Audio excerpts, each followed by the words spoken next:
so fat, I run out of breath now. Like I feel all of this just pushing down on my lungs. That's a terrible thing. I know. What are you doing? Nothing. Why? Because I'm lazy. You're not lazy. Even Lori noticed. She goes, "Why do you breathe in so deep when you're just sitting there?" I was like, "Yeah, because I'm a fat slob." Doesn't that scare you? Yeah. I've cut it down. I've cut down the crappy food. Yeah. But in 2 weeks I'll be fine. It comes quick. There's going to be a time when it doesn't come so quick, but eternal optimist. I have until I'm 60. Oh, do you? Yeah. All right, ready? Mm-hmm. All right. Hello, everybody. Welcome back to the CZ Media Podcast. Before we get started, I want to remind everyone to check me out on your favorite podcasting app.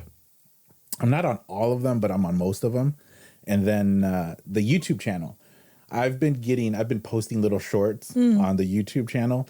In the past 24 days, I'm at over 70,000 views. Wow, that's a lot. And my subscribers have grown a ton. Oh, that's cool. I still have very, very little. Yeah. But since I've been consistently doing it, you've been more consistent. Yeah. Yeah. I post 2 shorts almost every day. That's cool. Yeah, I've seen some of them. It's pretty cool. But people, I'm not built for retail. Yeah. And people, why are some people just so predictable? Like the predictability in a whole lot of people, to me, is just, ugh. We're creatures of patterns, dude. Yeah. I mean, we're all predictable. The reason I'm saying that is that the videos that I have that have consistently the most views are the ones that I did a few shows ago with, her name is Erica Hampton. She's a boudoir photographer. Yeah, the sex one. Yeah. Mm-hmm. Those, tons of views, all of them, because she mentions panties or she mentions, the word sex is in there. And it's like, oh, come on. But then I'm probably going to be on the low end of your views today. Sorry, dude. We need to find a way to throw in the word panty in there. Yeah. Boxing panties. I don't know. But I had some really interesting conversations with my buddy Eric Morgrit, who's a filmmaker. We spoke about censorship, and we spoke about just art. Like, can you criticize art? Like, is art able to be criticized? This show is brought to you by The Sneakers Friend. If you're a sneakerhead and have dozens or hundreds of shoes and it's heat and you wear them, you'll definitely want to check out The Sneakers Friend. Or if you're just getting into sneakers and you want to keep them looking fresh, you'll definitely want to check out The Sneakers Friend. Formulated with gentle cleaning agents, you can use The Sneakers Friend across a variety of materials. And they have a special offer for CZ Media podcast listeners.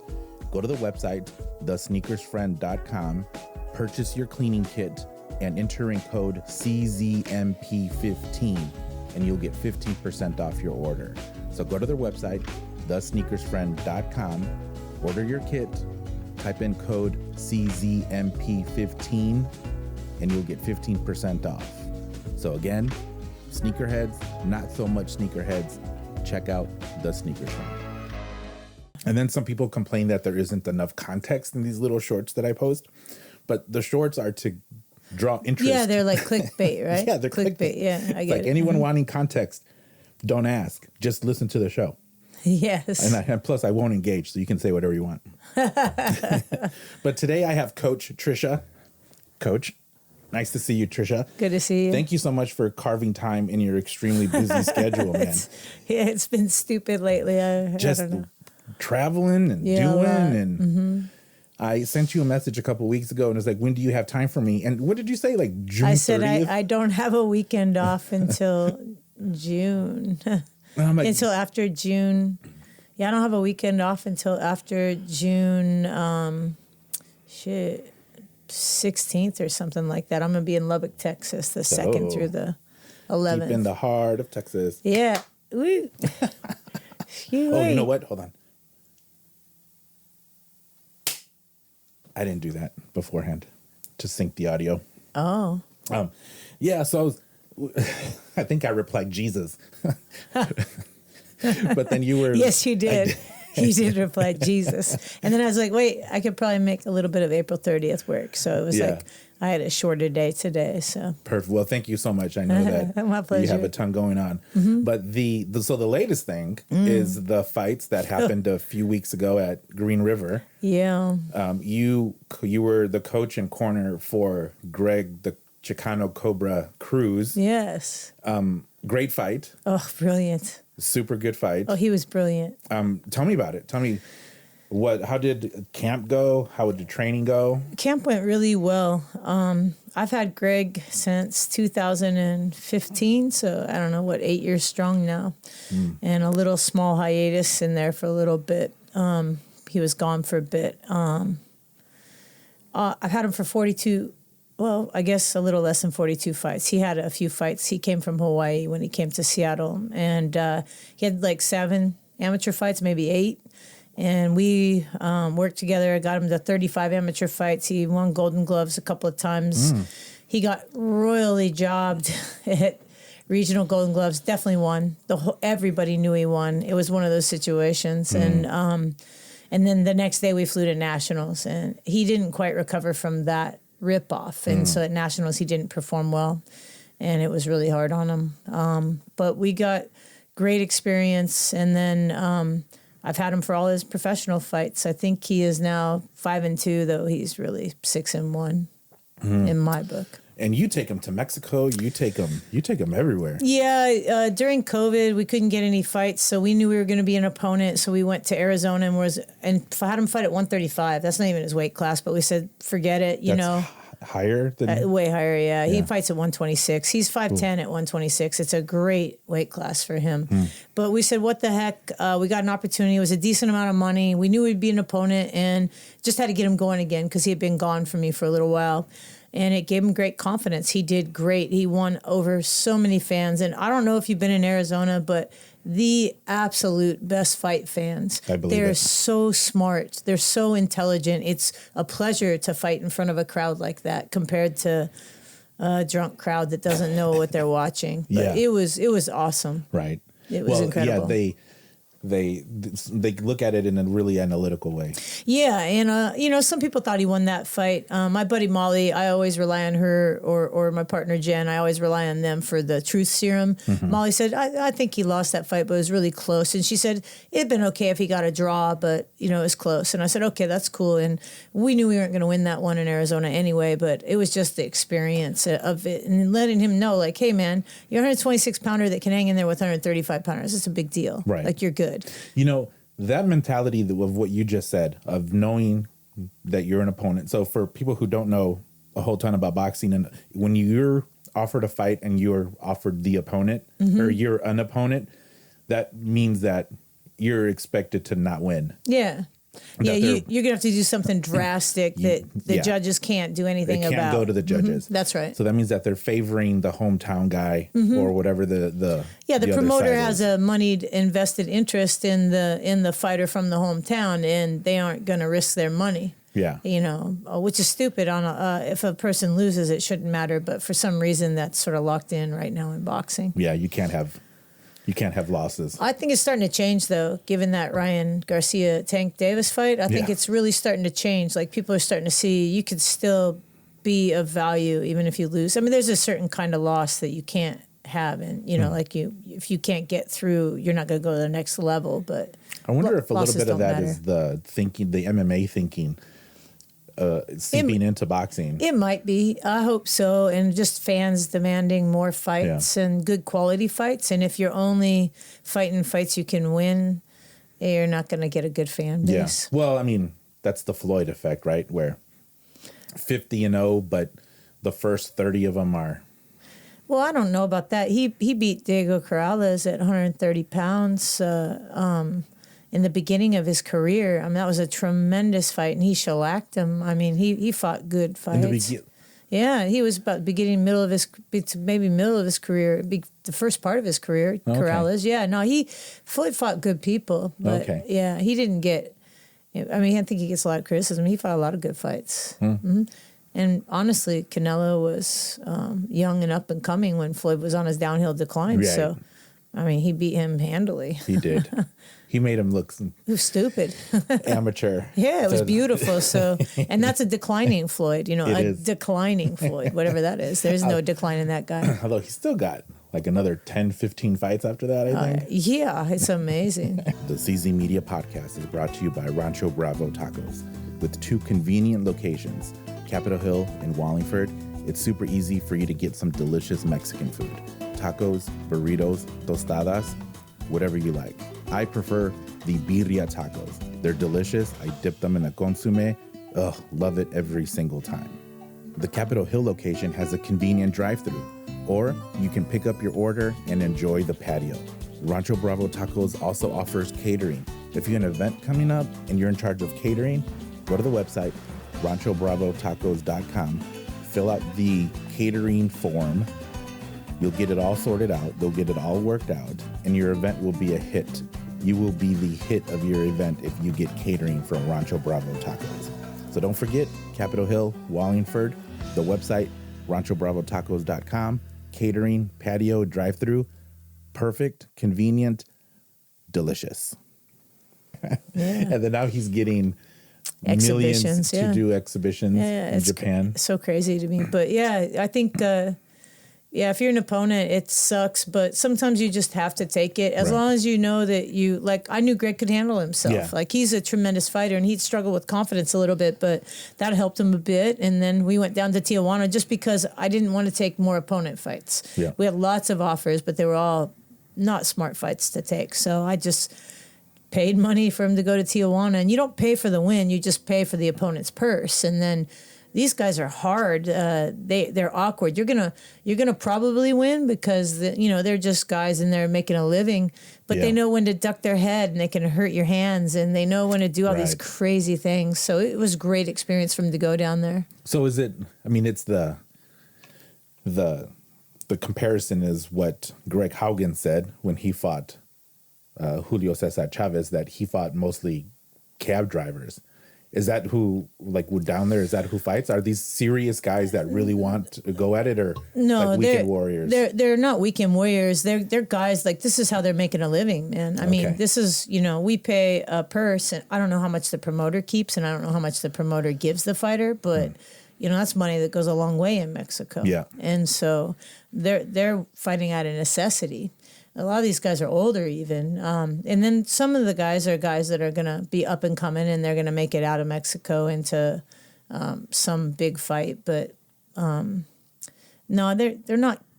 To say they're cab drivers to me is really disrespectful. Yeah. Well, no, Greg got tons of hate. Yeah, I don't blame it, but Greg does open his mouth a bit. Yeah, that's the 80 something that he said that. Yeah, I think. Yeah, they're not cab drivers. They're really, I don't know, really good people. Like, all the opponents were really great people and really crafty. But they're not gonna make it as a fighter. But they're fighting out of necessity, and they fight, at least every month, if not more often. And so the referee's not going to let them get harmed. So you're not going to get a knockout. Right. Unless you catch them with one clean shot somehow. But if you start beating them down, the referee's going to step in and stop it, because these are guys that need this for their livelihood. And how many times has Greg fought down there? Did we go three times, I think? Just 3 times, I think, yeah.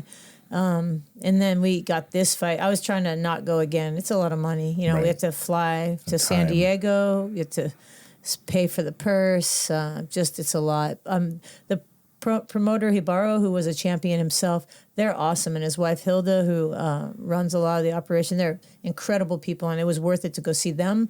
But just you don't want to keep doing that. And Greg needed to have a step up in competition. Yeah. Mm-hmm. So when people hear Tijuana, I think a lot of them who've seen Creed, that scene the first scene comes to mind where he's in Tijuana and warming up himself in an alley. It's kind of like that, dude. We fought two places. One was the Big Punch Arena. The Big Punch. And it's a shithole. Oh my goodness. Where the ropes are actual ropes. Kind of like that, yeah. And then the other one we fought in a nightclub called is it Revolution? It's on the Strip in Tijuana. Oh. It whatever that main drag is of all party bars that everybody like crosses the border to go to. It's not my style, but like strip clubs. Yeah, we go and we fought there, and that was a little nicer, but we warmed up in a back room, and there's a couch in there that I don't want to know what happens on the couch, and it's a dingy little room, and all of us are in there from one corner in this little teeny room. Yeah, it's just amazing. It's a great experience. Honestly, that's the Mexican way, man. It was awesome. It was a cool experience.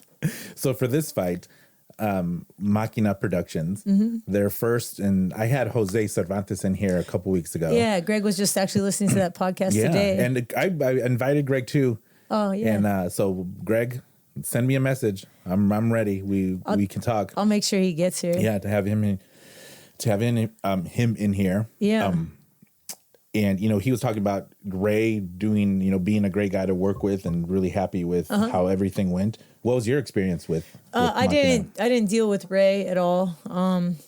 Keith's the matchmaker, so I just dealt with Keith, and then it was, it's fine. It's just a business. It made sense on paper that kid was 5-0. He fought 3 times he was 4-0, 5-0. He fought 4 times in Mexico, 1 time in Montana, and Montana's another one of those places where you pay to fight. Yeah, and you've been to Montana. You've taken someone, haven't you? No, not for pros, just for amateurs. I went to Kalispell, Montana, with 2 of my amateurs. But no, Montana's another place too where you pay to fight, and you get an opponent, and they're not going to be that great, and you can get experience and get a win on your record most likely. So that kid went there. He had a short amateur career. It made sense on paper. It was a smart fight to take, and I thought since it's just a local 2 Washington guys that we would get a fair shake, and it would be a fair shot, and it was not. No, I saw your disappointment right away. Oh, when they said split decision, I think am I allowed to swear? Yeah. Oh, good, because I turned around to our fans and I said, we're fucked. I just knew it. The minute they said split decision, I was like, oh, no way in hell. That fight wasn't even close. Split decision, we're fucked. I knew it. No. So as I was watching it, from a casual observer as I am, the other guy just seemed more fancy. And that's I was the he was just trying to load up with big shots. He was always going back. Greg was chasing him down every round. Greg had, I believe, the harder punches, better combinations, compact. The other guy was flamboyant is probably the better word. Like he was flamboyant, a lot of going back. But I don't think that he really did anything special. No, there was, so in my opinion, maybe the kid could have got 2 rounds, and that was when Greg was stubborn and standing in front of him. Because after round, I think it was 3 or 4, round 4, he came back to the corner, and I'm go, dude, this is this kid's promotional company. Do not give any opportunity for them to take this from you. Do not stand in front of him and just slug it out with him, because that's not really your style. You're boxing the shit out of this kid. Do not stand in front of him. Why are you doing that? And Greg says to me, I'm hard-headed, coach. And I said, that's great. Stop being fucking hard-headed and let's box. Yeah. And I had an amazing corner. Molly McConnell and Josh worked with me. It was seamless. I was just able to just do my job. I was able to just coach Greg. They handed me a water bottle that was open with no cap on it. I was ready to, it was unbelievable. And so then Molly reiterated about, him boxing and keeping his hand up at the end of combinations. And he went back out and he boxed. And I was ecstatic. It is in 42 fights, he found himself. Greg has found himself. and he is confident, and he was ripping to that kid's body. He was hurting him. He hurt him with a left hook that happened right by my corner. It was beautiful. He wobbled him. Yeah. It was gorgeous. He hurt him twice. He hurt him in the last round too. Hurt the kid, and that kid hit Greg clean 3 punches, and Greg just kept walking forward. It's just no power difference, no power comparison whatsoever. Greg had the power. Yeah, you could. I definitely noticed that. I'm deeply disappointed. It's disgusting that judges. It's not like they get paid off. It's just that it's judging, right? Yeah. So if you're gonna see it through a lens that you want to please the promoter, then that's garbage or whatever it is. I don't know what they're thinking. One of the judges had it correct, I believe. Yeah. And that was 4 rounds to 2. Now I'm not joking you, every single boxing coach all over Seattle and in the Northwest has come up to me and been pissed off about this decision, that it was garbage. And it's because you're messing with people's careers. Like, I don't care about the whatever, it's a win or a whatever. And I'm not a person to say I get ripped off. I'm a person to say my kid left it too close. That's really what I would say. Like, my kid left it too close. He gave too many questions in there, but Greg left no questions in there. There was not a single question to be had. It was so obvious that he shellacked that kid. Yeah. I will admit, I think the crowd influenced me because there was just so much. There was just, or they were loud. Yeah, they were loud. Every time Greg would block a shot, they were screaming. Right. When the kid threw like 15 punches around, maybe. Yeah, he was dancing back. Yeah, he threw maybe 15 punches. The reason he was dancing back is because he was getting hurt. Yeah, because that Greg coming forward and so I will admit that I do think the crowd did influence me. Because at the end I thought, wow, it's split decision. I didn't think because I did take away all of what I consider the fancy stuff away from the other guy. I said, there's no way Greg lost. And I was surprised when they said that he did. But then when they announced it and the crowd went nuts, I said, okay, there you go. Yeah. That makes sense. It's like there would have been a whole bunch of pissed off people if it had been the other way. I don't think so. I think they knew he lost. Yeah, the crowd was quiet for the whole fight except for when the kid would throw a punch. How does Greg feel? He felt a little broken at first. Really, he goes, I'm not gonna lie, coach, I feel a little broken. I said, that's okay, dude. But by the time we all went and had some food together, just a small group of people from the gym. And it was really nice, really good people, chill people. And he really realized, man, I did fantastic. Yeah. I did everything I needed to do. And he was motivated immediately. He's watched this fight probably about 20 times. I've watched it several times because I'm like, am I crazy? Where is it? One of our people in the stands recorded it. Oh, okay. Yeah. So we kept it, and we've watched it a bunch because I always watch footage for what I want to work on next. We should probably put that on YouTube. Yeah. Do you want to? I'll ask Greg. It's up to him. Yeah, it's up to him. Because I'm sure people would want to see it. I would want to see it again. Yeah, to see how wrong I am. Yeah, you can see it. It was a beautiful fight. It was really nice. Good. It was really, really good. I mean, that sucks that he did get the short end. But I'm salty about it. I'll be salty about it. I've been giving attitude to everybody who I can. I don't care. Jose Benavidez Sr. told me he didn't see the fight, and then he tried to tell me it was close either way, and I'm like, bro, it wasn't close at all. It wasn't close at all. Well, you just got to know what the judges are looking for. I go, yeah, the judges were looking for that kid to win. Yeah. I'm like, that's what they were looking for. That is a horrible thing to say for a boxing judge. Yeah, he knows better. He knows better. He knows that the kid lost. And I like the kid. The kid's a really good kid. Yeah. Has nothing to do with the kid. Yeah. Jose's a fan of the kid. Yeah. And even when I asked him, I could see in his eyes. He goes, "It was close." Yeah, no, they all know. Are you kidding me? They all know. Because here's the thing: is we've been sparring at Benavides. Yeah. And Greg was struggling a little bit with confidence, so they thought they were going to smoke him out the water, and that was my favorite thing. I just knew it. And we went one last time to Benavides, and I told Greg, "Don't do much. Don't do anything. I just get in here and get a few rounds in. Don't do anything." We were sparring a Dominican guy, and we're actually going to go sparring there again Tuesday because it's great sparring, for us in the daytime, and we don't have to drive to Portland and Vancouver where I've been driving Greg I drive 3 hours to get him rounds.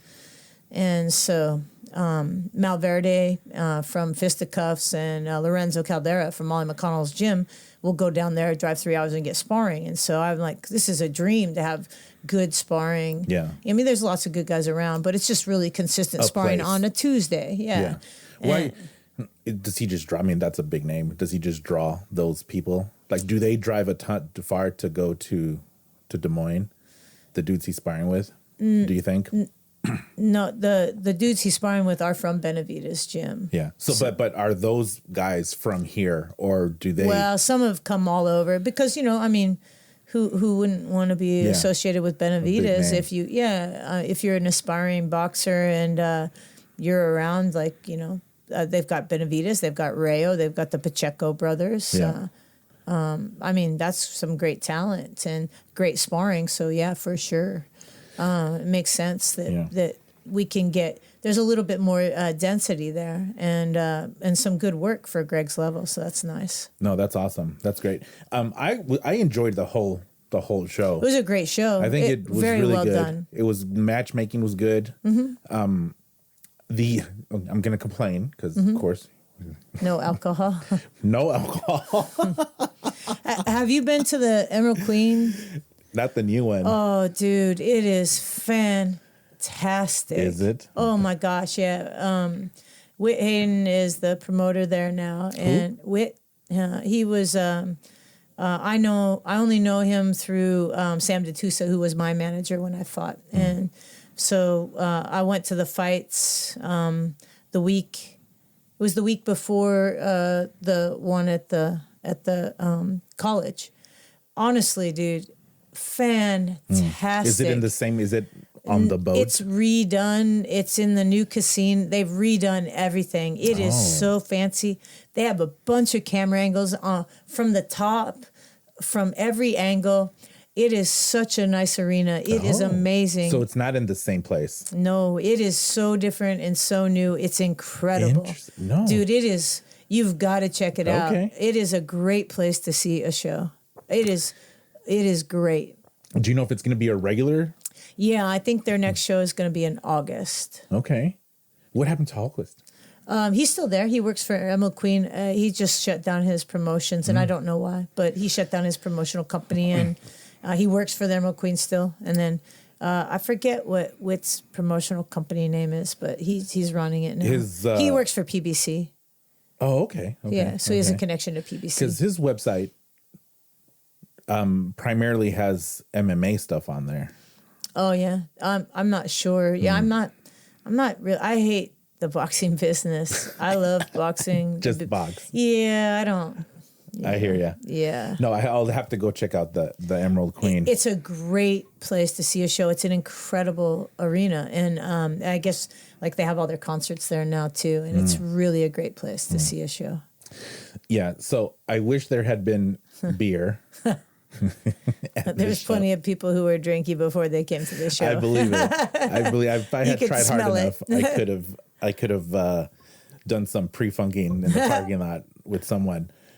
And sitting on those bleachers for 3 hours is not fun. No, you got to put the money on the tables. That's the tables had the good seats. Yeah, man, it was not fun. And then plus I went with my buddy Kelly. Oh yeah. And he's okay, if he listens, he's gonna get mad. He's a little bit older than I am, so he again, not the most comfortable. But next time we'll just take our little cushions, and do it. But hopefully they keep on going. I mean, it's a great place to have a show. Yeah, what I was telling Jose is if you're well, I'll just talk to the people here nearby. It's like, if you dig boxing, you have to go support these shows. You do, and Jose is wonderful. I mean, that guy, he was my nemesis for my amateurs because he's so powerful. He dropped 2 of my amateurs, and one of them he dropped them in 2 fights. Like, Wow. yeah, that guy has power. Most of his fights are going to end in knockout. Yeah, Yeah, he is a tremendous fighter, and I've always enjoyed him a lot. It's I love Mario. Yeah, I adore Mario. I mean, kids are just like, they just flock over there. Yeah, because Mario is a great dude, and he's produced a lot of champions. He's the professor. Yeah, he is so good. I thought that Jose had dropped the guy with the right hook. Yeah, no. No, it was the body. It was the body shot. Yeah. It was beautiful. Yeah, I mean, I was far up too. I was pretty far away. I guess I could have gone closer. He has so much power though, dude. He thumped him. I was like, oh, I feel sorry for this dude. Not even knowing who he was. I'm like, yeah, this dude's a goner. You hear Jose Cervantes' name, you know, oh man, you're in trouble. Yeah, he produces good fights. Mm-hmm. If we talk about boxing and the commitment that it takes and everything involved in it, when he was here, he said that his last fight that was at the Maidenbauer Center, so Makina's first promotion, he lost that one. He got dropped in an early round. Oh, he did. And he must not have been prepared. Yeah, that's he said. He said no. I don't mean to diminish my opponent, the winner. It's like no credit taken, but it was discipline. I can see that. He was training to lose weight, not training to improve. Not good. That's not good. So it's like, that's, in the post that I did, I said self-awareness can lead to growth and changing your mindset. 100%. And that self-awareness is super, being knuckleheaded. Mm-hmm. But we need, No, self-awareness is everything. I live by that, and I demand it of my fighters. Yeah. You have to have. Well, and myself. Otherwise, there's no, why even work with anyone if... you're not. You're going to have a victim. Yeah. They're not going to take responsibility. And, that's not going to happen. Yeah, you have to be self-responsible. Yeah. It takes unbelievable effort, dude. It is. There's no sport. It's like, even with my amateurs, like... I remember my favorite thing ever. I hope they put it on the wall. But one of my fighters was like, why does everything have to be so intense? And I'm like, bro, well, first of all, look at me. And second of all, it's boxing. Yeah. So it's going to be. Even piggybacking off what we said a little bit before, where you boxers train, it's hard to train in boxing. When people tell me, it's boring. Like, I've had a couple people tell me that they don't like boxing because they think it's boring. It's like, it's just 2 people dancing around. Dude. I just look at them and I say, okay, let's go in the backyard and you can put on some pair of gloves and hit that bag out there. I'll give you 90 seconds of hitting it, and that's it. You'll be done. Yeah. Now imagine that for 3 minutes plus someone else is trying to hit you back. Yeah, it's true. And you're moving around in front of a crowd who's judging you. I said, I mean, it's like, is there a little bit of a lag maybe in some rounds? Like, absolutely, but it's still the ultimate chess match. It's a brilliant sport. You can't hide. Nope. You can't. Something as simple as putting your hand, raising, like, when people hear keep your hands up, I mean, if you just do it, it's like, this is the easiest thing in the world. But putting on with adrenaline, with gloves on while you're getting hit, it's just unbelievable. And you're having to override your fight or flight system. So hey, have at it, try it. Try it. And mental, to be smart. Yeah. Your IQ. Something that I have not seen very many of Gervonta Davis's fights. But of course I saw this last one. Did you see it with Ryan Garcia? Yeah, I was in Santa Clara with one of my boxers, and we got it on DAZN, and then his opponent and his opponent's coach came over to the hotel, and we watched it together. Very cool. It was awesome. But his fight IQ is is, man, and super impressive. He's really patient. He is very composed and patient, and it is very impressive. He's patiently waiting for the right time. Yeah, it's very smart. He's very smart. Because I saw a stat the other day where he throws the least amount of punches for his weight class, but has the highest knockout percentage. That's pretty impressive. And then that's what they're talking about. It's like, he's patient. He's just waiting. Yep. He knows. And so this is something that, well, one, I'm not a Ryan Garcia fan at all. Yeah. I think he's completely fabricated. He's not fabricated, but no, he had a very good amateur career. Well, he's not fabricated, and he fought all the top guys. Yeah. These guys have been around forever. Haney and Tank and Garcia and like all of them. They've all been around a long time. He's not fabricated. Now, as far as he's better than you think. Well, I'll say that his popularity is fabricated. Yeah, his popularity is fabricated, but because he's very marketable. Right. But Joe Goosen would not take a kid on that's fabricated. Oh, Joe's gotten so much hate after this. That's dumb. He's amazing. He is probably in my top 5 trainers. Yeah. Oh my goodness, this guy is amazing. One of the things that they were like, he wasn't at the post-fight conference, and they were just speculating why. And well, I mean, I don't know why. I still don't know why. I don't know either. It's not worth speculating. Yeah. But yeah, I'm just not a Ryan Garcia fan. That's just don't. Okay.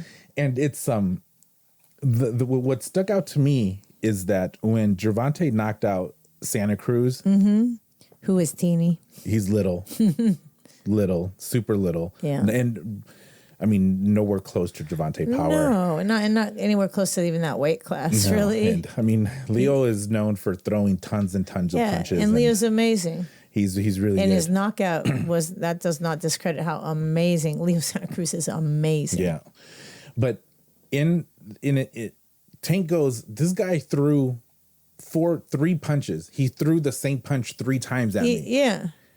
And then that's when he got him. Yeah. After he threw the first one. So you already know by hearing that Tank is super analytical. Yeah. Keeps that into his in his memory, can process that information. The knockdown that he did with Ryan threw the same punch 4 times. Yeah, I know. It's crazy. Here's the thing, though. I want you to go back and I want you to watch the part of the fight. And what I can't understand, and I haven't gone back yet and seen other Ryan fights, his front foot is too angled. And I don't know why. Like, it's at a big angle. And therefore, mechanically, it's impossible for him to throw a right hand without reaching. So he was reaching on his right hand. And secondly, you can't throw a left hook mechanically well the way his left foot was placed. So I'm not understanding if he was just feeling defensive and he did that as a protective mechanism without realizing it, or does he always have his left foot like that? But I don't think so, because he couldn't generate the power he does on his left hook, but that's why he couldn't throw his left hook. And he couldn't use his right hand to set up the left hook because... look at his left foot. It's literally normally be pointing a little closer. It was all the way this way, almost sideways. And if you look, he was always on the very inside of Tank, and Tank was always getting the outside foot. Not that you have to have the outside foot all the time. I don't believe that, but it was so grossly angled that he was sure to be square with his center line to Tank, and it made no sense to me. I didn't understand it. So I've got to go back and look at other Ryan fights and see, does he always stand like that? But I don't recall him standing like that. It was really different. So that and there's no way Goosen taught him that. Yeah, that's just habit. So that compounded with just how far his right hand was away from his face, so Tank could come up with that. And so what a lot of people online have done is stitched together video of Ryan just throwing the left hook for his social media, because he just wants people to see how fast and strong he is. And showing his right hand. And his right hand is in La La Land. His right hand is in a different area code. It's so far away. Yeah. So, I mean, it could be just a habit, because that's I mean, Oh, very much so. It could be habit, but again, like he wasn't with Goosen all that long for this fight. I hope he stays with Goosen. He was more composed the whole pre-fight. Ryan was more composed. Yeah. And I think that's Goosen's doing. I don't know. Calming him. Yeah. I mean, Goosen had Diego Corrales. Goosen is incredible. I went. I had my buddy Mo Cisse came over to watch the fight, and he knows about boxing, but not old fights. So like he was talking about George Foreman. I'm like, he's like, is George Foreman a big deal? I'm like, George Foreman is a fantastic, is huge. Yeah. I mean, he's just young, right? So it's like that's sort of known. Yeah. So then, I'm sorry, that was not Mo. That was someone else who said that. Mo, sorry. But I was talking about Joe Goosen, and I'm like, Joe Goosen cornered probably one of the best fights. And then we looked it up on YouTube, saw the Corrales Castillo fight. Yeah. Oh my God. And it's just brilliant. That fight was just absolutely brilliant. Brilliant. And then we went down the YouTube fight rabbit hole, and I found the fight with Mickey Ward and the last name Sanchez. Yeah. Where for 11 rounds, Mickey Ward was doing absolutely nothing. Have you seen this fight? And then drops him. Drops him with the body shot. Got lucky.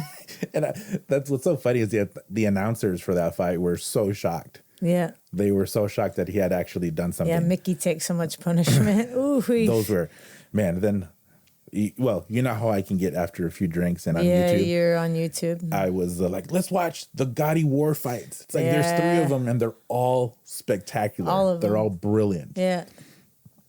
So what's the does he want to get back in there? Does he want the next? Heck yeah, Greg is motivated. Yeah. I can't really say until I know for sure yet, but we have some exciting things coming up. So yeah. Do you think it'll be in state or out of state? It'll probably have to.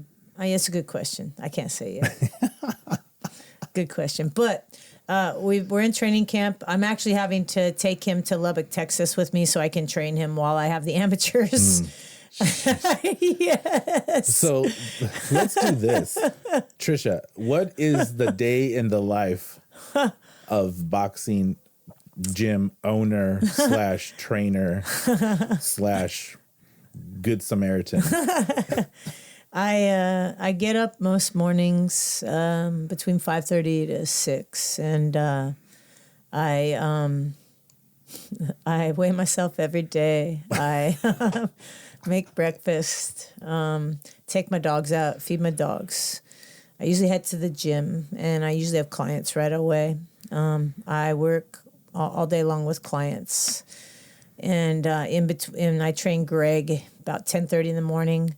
2 of my elite amateurs train with him a couple days a week. So Who are they? 165-pound Andrea Robinson. I think she's ranked 3 in the nation at 165. And then Reth Duir, he's 139 pounds, 25 fights. Not ranked yet, but been at a national qualifier. We're trying to get him qualified for nationals again this year. You have a knack for attracting super tall fighters. Yeah, that don't weigh a whole lot. Which is hilarious because I'm the shortest, shittiest footwork fighter I ever met, and all my fighters have good footwork because they have to. They cannot box like I did. I had bad balance, I just was in your face. But I could box. So when your coach told you why don't stand in front of him. They didn't tell me to not stand in front of them. They were like, stand in front of them. Like this is. I had power and grit. These boxers I have good skill, good footwork. I coach all day. I just coach all day. I train people. I'm a biomechanics specialist, so I train a lot of people on their biomechanics and fixing bodies. I mentor a couple kids, work with them on decision-making, self-responsibility. I work with my coaches, and my coaches, Cassidy and Cisco, we train together once a week. I think we're going to add a second day now. So we're learning and we're training, so we're doing both. I don't know. I get breaks throughout the day, so I'll walk back and forth home. I usually do my chores. Every time I get a break between a client, I run home, do some chores. I walk my dogs back and forth. I get done at 8:30, 8:45 at night. Sheesh. Yeah, so a lot of times 12-hour days, sometimes 13-hour days. I work Sundays. If I have fights, I work on Saturdays. I like working. That's a long day. Yeah, it's a long day. I get little downtime. I try to really get outside in the sun, get outside, take little breaks in between clients, but I'm pretty stacked. And the gym, how's the gym going? It's good. We're in our 10th year. I'm ecstatic about it. It's been busy. Just the right amount. Like if you aren't serious about learning to box, don't come to my gym. If you just want to do some jumping jacks, don't come to my gym. If you want to learn to box, my coaches are tremendous teachers, and you can get in shape learning to box. You don't have to get in shape just doing burpees. Yeah.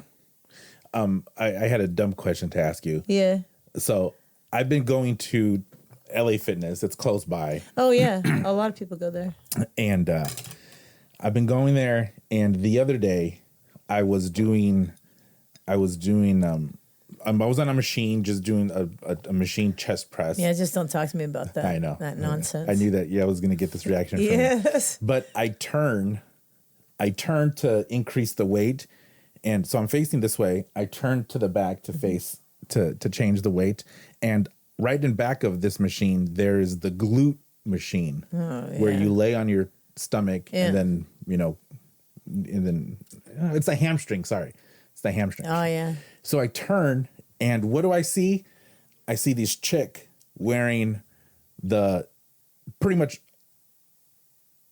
not that much more than a thong. Oh, like those mega booty shorts that go way up on the butt, and then she's laying down. And then I just turn and I look, and I was like, why? It's like, you're asking me?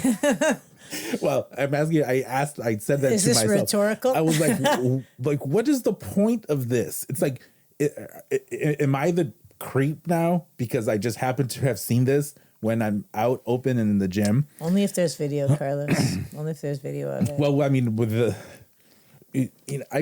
I came home and I told my wife, I was like, what's the point of what is the point of this? It's like, I don't quite understand.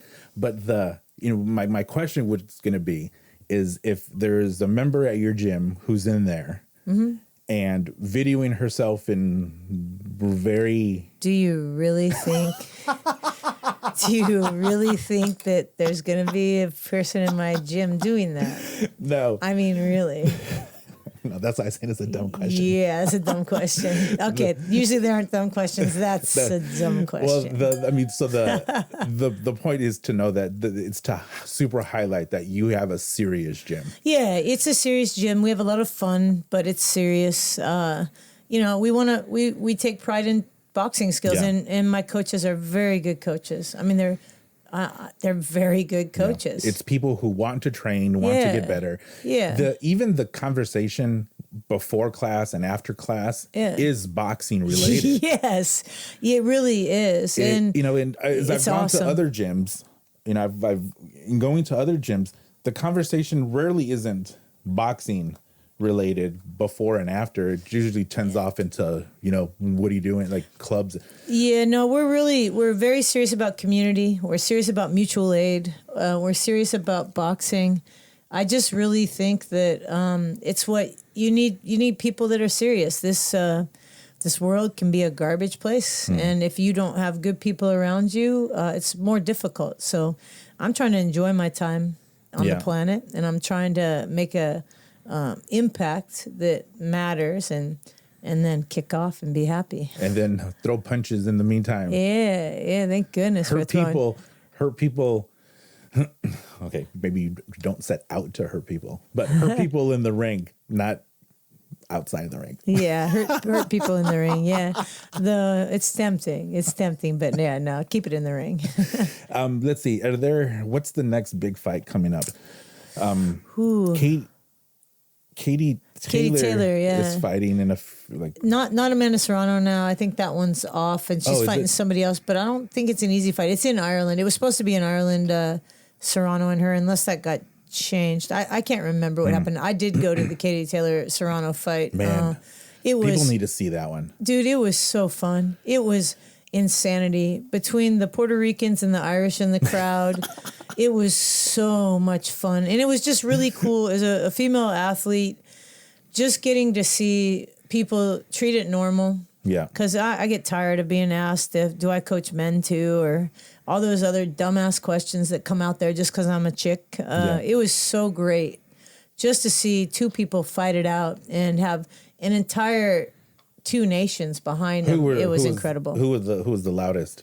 Dude, there's no they're both very passionate. Oh man, it was awesome. The Irish love their combat sports. Man. Oh, and the Irish are the best fans too, but the Puerto Ricans are the best fans. So what are you gonna do?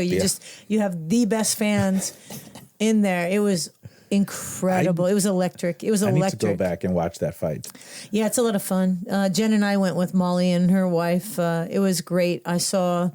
Queen Underwood was there, who went to the Olympics from the Northwest, and it was great to see all the women that I'd been boxing with most of my younger years at that event, getting to witness this. It was so dang cool. Nice. Yeah, I love going to big fights. I haven't been to a big fight in a long time. That's my only big fight I've ever been to. I've been to small ones in Vegas, which are also very, very fun. Let's see, what was the last big fight I went to? You know what? It had to have been. Triple G Canelo 2. That was probably pretty fun. That one was fun. I think that was the last one. I told my buddy from Chicago who I go with, a few weeks ago I sent him a message saying, when are we going to go to the next fight? I said, I want to go to MMA. And then he's like, well, I don't really like MMA, but we'll go anyway. So he's been following up with me every week or so. Which fight? Damn, so the Palace Station Hotel and Casino, the UFC is, I think, part owned by the owner of the Palace Station. So the UFC people are there, and unfortunately, the slap boxing people were there too. We were there so dumb, dude. Let me tell you, Slap Daddy. I don't want to know him, and I had to know him because that guy was awful. The things he was calling his girlfriend in the hallway, he was really drunk. And he would walk down the hallway blasting his music. And I thought, this jerk. And they call themselves athletes. And I was looking at them all and I'm like, they're not athletes. And it's disgusting and whatever. But the UFC was there and slap boxing was there at the same time. Yeah, I know.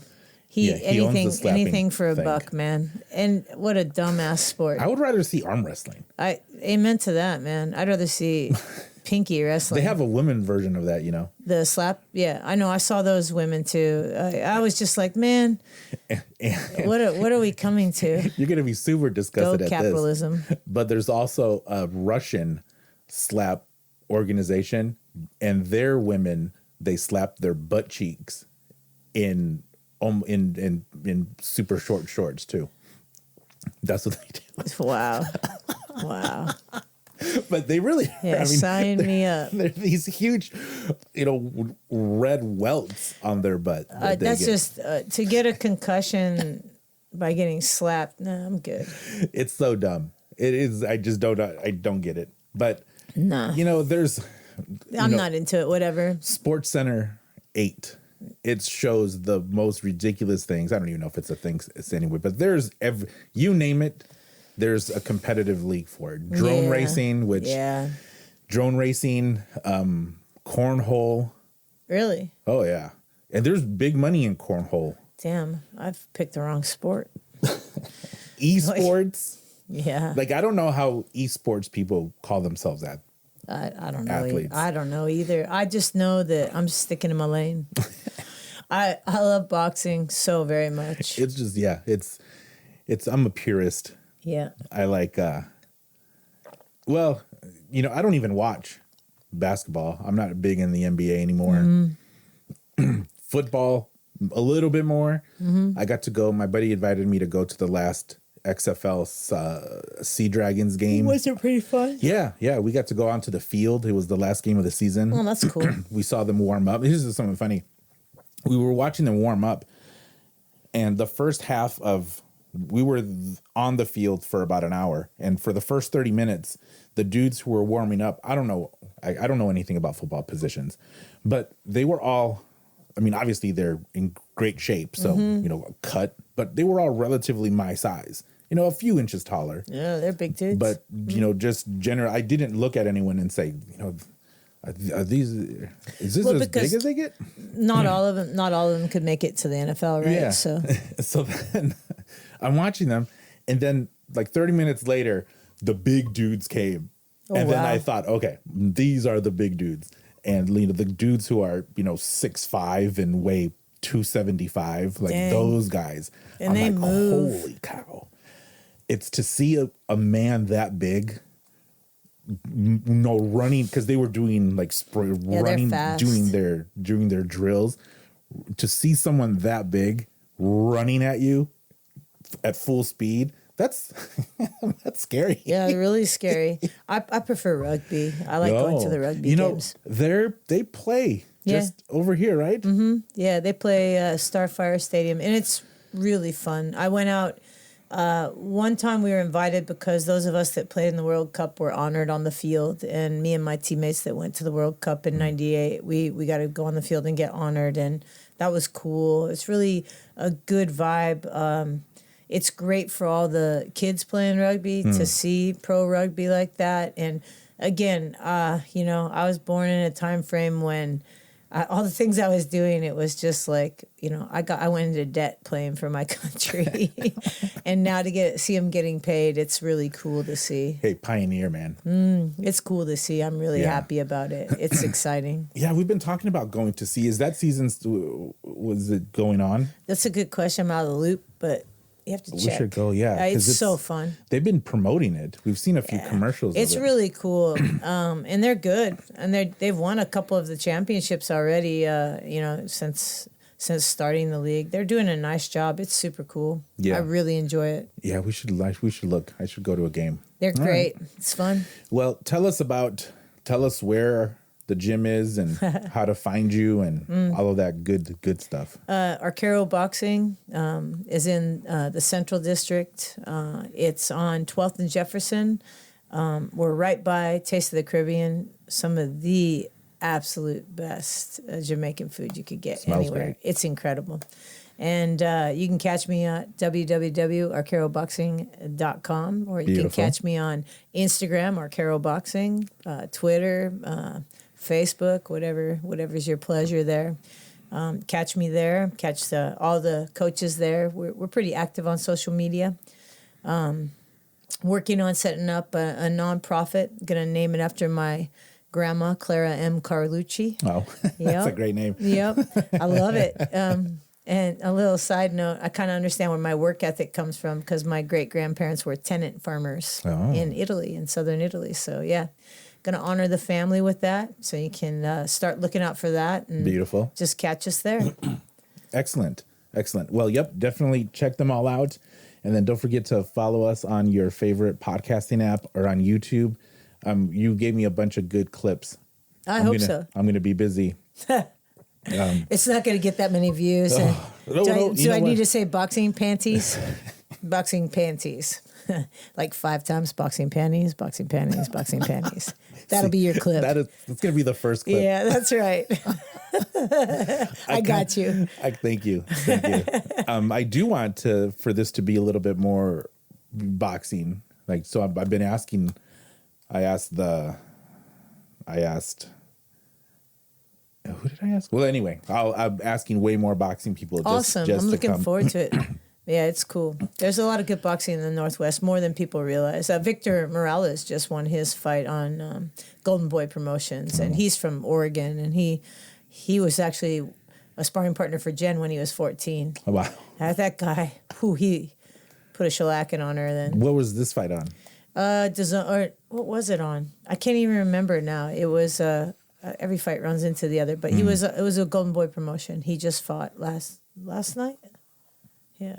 Yeah, yesterday. Okay. Well, I'll need to see it. Yep. So thank you for listening. Thank you for watching. And then check out The Sneakers Friend I finally posted a little commercial that I made for it. I like it. Oh, you know what we do next time we talk? We'll talk about how we overthink stuff, don't do anything, and then what we think is the worst part, or what we think we're going to get criticized for is rarely what we get criticized for. Okay. Like when I started posting these clips, I thought people were going to laugh at how fat I am or make some fat comment to me. Yeah. But they haven't. I get stupid comments for a whole bunch of other stuff, but not how fat I am. There you go. So it's like ultimately it doesn't matter. Yeah, I don't have a problem doing things. I just do them. Just do them. Yeah, I got it. All about that action. Exactly. All right. Ahora sí. Thank you so much. Thank you, Coach. And then we'll be on the lookout. All right. Bye. Bye.